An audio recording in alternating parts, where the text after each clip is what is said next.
సింపుల్‌గా నోటికి కమ్మగా మటన్ కర్రీ చేసేసుకుందాం వచ్చేసేయండి. ఒక ప్రెషర్ కుక్కర్ తీసుకొని దాంట్లో ఆయిల్ యాడ్ చేసుకొని ఒక 3 మీడియం సైజ్ ఆనియన్స్ కట్ చేసి పెట్టుకున్నాను నేను.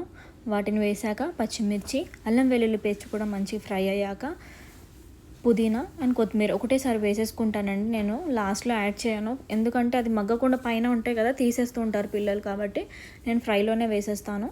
ఆ తర్వాత ఇప్పుడు మనం క్లీన్ చేసి పెట్టుకున్న మటన్ని యాడ్ చేసుకున్నాను. మటన్ నేను ఒక 1/2 కేజీ తీసుకున్నాను. దాన్నంతా మంచిగా వాటర్ అంతా ఎవాపరేట్ అయ్యేంత వరకు బాగా ఉడికించుకోండి. ఆ తర్వాత ఉప్పు, కారం, మనకు కావాల్సిన మసాలాలు అంటే ధనియా పౌడర్, గరం మసాలా, మీట్ మసాలా అవన్నీ వేసి మంచిగా మగ్గాక అది కూడా ఇప్పుడు టమాటోస్ తీసుకోండి. నేను 2 టమాటోస్ తీసుకున్నాను. వాటిని కూడా మగ్గిపోయాక ఒక 1 గ్లాస్ వాటర్ అంటే అప్రాక్స్ 400 ml వాటర్ తీసుకున్నాను. అవి యాడ్ చేసి మిక్స్ చేసి ప్రెషర్కి పెట్టేసుకుంటే అయిపోయిందండి, రెడీ.